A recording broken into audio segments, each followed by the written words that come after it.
2025-yil yanvar va sentyabr oralig'ida davlat budjetiga 110 trillion so'm soliq tushgan.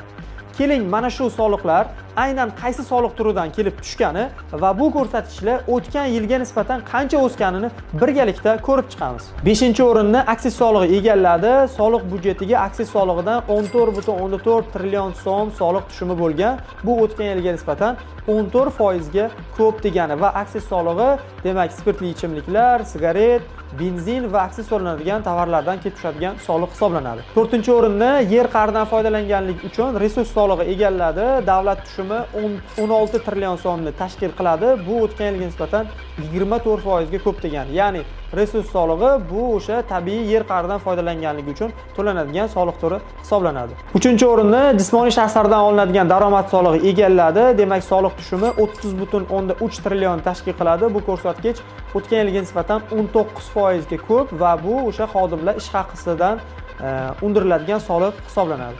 2-o'rinni qo'shilgan qiymat solig'i egalladi. Demak, soliq tushumi 32,5 trillion so'mni tashkil qiladi va bu o'tgan yilga nisbatan 14% ga ko'p degani.